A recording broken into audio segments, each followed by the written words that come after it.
So I posted over 60 shorts in the last 60 days and the results were... I went into posting YouTube shorts with a very open mind just to see if it was worth it or not, and I'll answer that at the end of the video.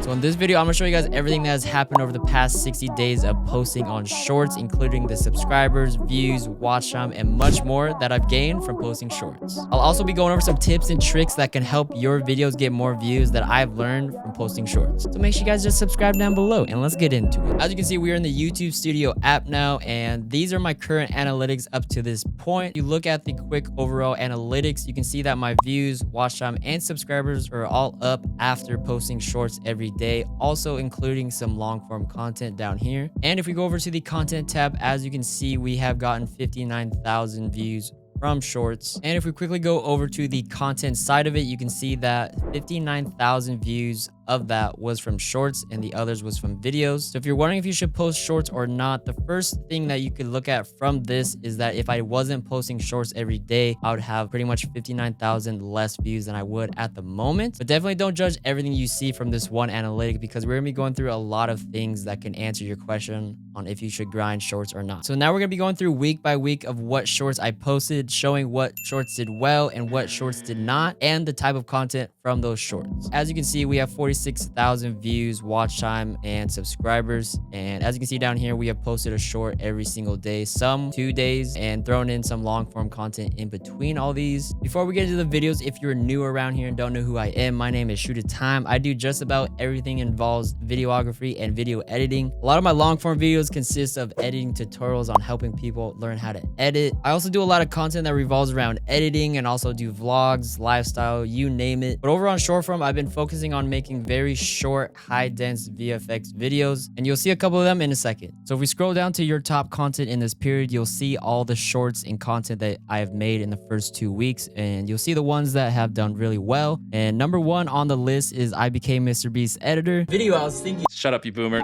Mr. Beast, you got some jokes. That was not a joke, you fat fuck. I don't feel like I've been gaining weight. Obviously, Mr. Beast is the king of YouTube, and there is some comedy to this skit, so I think that's why it did well over the others. And the second one on the list was the most out-of-pocket video ideas. This one got 3,200 views. And this one was actually very surprising to me that this one did really well, just because it's kind of like recycled content from my long form video. Overall, I think this video did pretty well just because the title has some curiosity to it that people wanted to click on it just to see, you know, what it was. And I think because the video has some comedy to it, I think a lot of viewers just love to watch something that makes them laugh or makes them entertain. Third one on this list was You Won't Believe This Before and After VFX. Being in the creative and editing niche, one thing I have learned is that a lot of viewers actually like watching the behind the scenes of how people create the stuff over what the actual results were. I think a lot of people like to see the plain video as it is and seeing what ideas you can create from those. We're not gonna be going through every single one of these videos, but the next one was Don't Tell Fortnite I Did This. Pretty much what I did was I put myself in Fortnite and showing how I was able to do it, and I think a lot of people like to see that. The next one was asking girls if I could make an edit of them. Obviously, when girls are in the videos, you know, they always just do well, you know what I mean? Come on now. So a quick tip that help you guys to get more views on shorts is the first thing you want to do is finding your niche and creating titles around that niche. And a big thing when you're starting out is making sure that YouTube knows what type of content that you're making so it can push it to the right viewers. And one way that can help is by putting the keywords inside your titles. So if you're a gaming creator posting Modern Warfare 2 clips, make sure you have Modern Warfare 2 in the title sometimes. If you're in the creative scene, you know, making sure that you have like editing or VFX inside the title. Overall, you want to find those popular keywords that are inside your niche and being able to implement them into your titles. Another tip with titles that I've learned from posting YouTube shorts is making titles that have a lot of curiosity to them. You won't believe what happened in this video.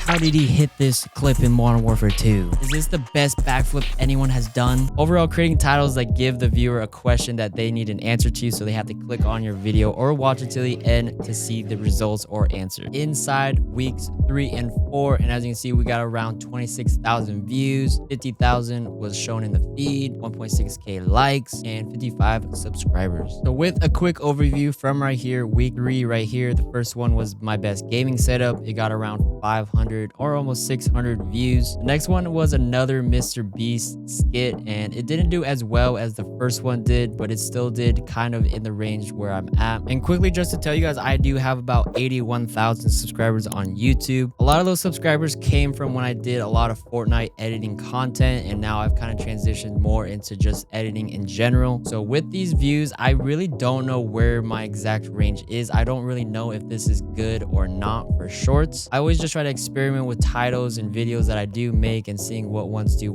better than the others. But from this general batch, you can see that is it possible to edit this in 1 minute with the whole 1 minute. I think that's why it did well, just because it gave people curiosity on if I could make a montage in 1 minute. Got the song, grab the song, drag it in. Oh my gosh, no, we're fumbling. But from this batch of shorts, you can definitely tell which ones kind of did well and which ones didn't. Before and after shorts always do better than others, just because the whole people like to see the whole plain video and then seeing what I could create from it. As you can see, this one did not do very well. I think it's because it's definitely more of like a meme than like an actual edit, but I thought it was kind of funny to make, so I did make it just to experiment if it did well or not. And as you can see, it did not do very well. Another one that did very well was Fortnite in real life. I think this kind of revolves around just how big the gaming niche is. And another one I wanted to point out was the best Puss in Boots edit. And for this one, I really wanted to experiment with following trends, because this was a big trend with the wolf in Puss in Boots movie. A lot of edits with the wolf were blowing up on YouTube, and I really wanted to see if and following the trend was worth it or not. And in this case, it did better than most of my others, but at the same time, it didn't really get any crazy views. So the next tip I want to tell you guys for shorts to get more views is that you guys need to catch the viewer's attention in the first 2 to 3 seconds of your video. This one is very overused because you hear it all the time. Everyone having a 1 millisecond retention span because they're just scrolling every 2 seconds. You really have to have something eye-popping for them. Keep watching. Another thing that you can do depending on what niche you're in is at the beginning, you can have a little bit of an intro sentence kind of explaining what they can expect from the video if they do end up watching it. Is this the best clip you've ever seen? I tried using a $5 camera and you guys will not believe the results I got from it. I tried doing a backflip off my grandma's house and you guys will not believe what my grandma said. You know, something like those are extreme examples, but you know what I mean. Alrighty, so now we're gonna be going into the next couple weeks, and as you can see in this batch, there are some ones that do really stand out, and it is again this one right here, Jenna Ortega singing Juice WRLD edit. Why did I make this? It is another experiment of following trends. A lot of videos that I saw did really well, so I wanted to test it for myself, and as you can see from the views, it did do well over all the other videos that I posted, but at the same time, it didn't get that whole blow up type of like views. Ones that didn't do well was like everyone wants to be an editor until it's just a skit of what it's like to be an editor, and this one is very old and it is recycled, so I can see why it didn't do as well. Did again asking hot girls if I could film them. It is another one of those edits I did of my friends, and as you can see, it didn't do as well as the other one. This one did pretty mid. It did get pretty good comments and people did enjoy it, but it is just kind of like the whole how the views don't really reflect what it should be. But again, it could be the whole how YouTube is trying to figure out what niche that you're in, and you know, kind of pushing a car edit to people who like gaming content can kind of hurt your views, and that could be a possible outcome from this video. Scrolling up, you can definitely see a common theme where if the video does kind of decent, it gets into this kind of 1,000 to 2,000 range, and then if they don't do very well, they're kind of in the 400 to 800 view range. Another one I wanted to point out that did kind of semi well is this one right here, where I showed how to create a giant of yourself, and this one kind of falls back to kind of like showing people the before and after, and also kind of teaching them how to make it themselves, and I think that does bring a lot of value to them. This one I thought would get a little bit more engagement. It only got around 900 views, but something like this, I think it kind of goes back to what it's missing is it doesn't have that crazy hook, but if it's not screaming at them, they do. A lot of people just kind of, you know, scroll by.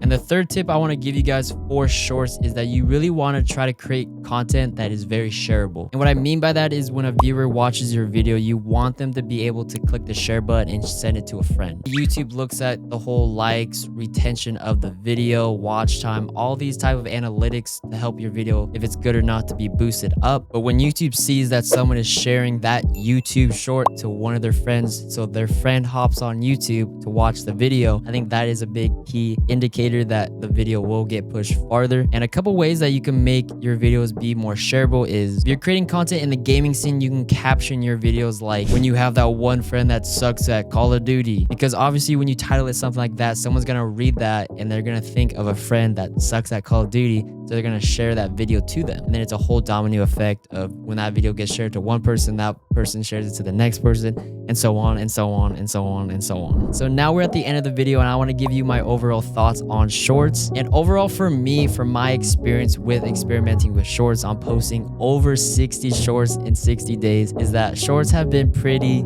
mid. They've been pretty mid. They haven't really underperformed or overperformed in my own opinion. I do feel like posting shorts every single day has just gotten me a little bit of views every single day, and I haven't really seen a huge growth in my subscribers or views on my long form. But at the same time, it is up to everyone's specific niche they're in, and could be the different types of content that you do make. I think if you go in with the mindset that you're trying to make viral content and you're just trying to get those views up like crazy, I think the longevity of that is not going to work. I believe that loyal fan base that'll watch anything you want will slowly grow over time, and there's going to be a point where you're not going to have to stress over trends or, you know, trying to put crazy titles, because you're going to have a fan base that will watch anything that you want. And for me, I think through streaming and long form content are way better ways of building that loyal fan base over shorts. So my overall thoughts, if you're new to YouTube and you're wondering if you should start grinding shorts or long form or streaming, I think one method that you can do is really just trying to focus on creating long form type of content and then being able to make recycled content from that long form video. But at the end of the day, I really just think it is all about being consistent, experimenting with different types of content. Alright guys, so that brings us to the end of the video. So if you guys did enjoy, make sure you guys hit that subscribe button down below. Hopefully you guys have a great rest of your day, and I'll catch you guys later.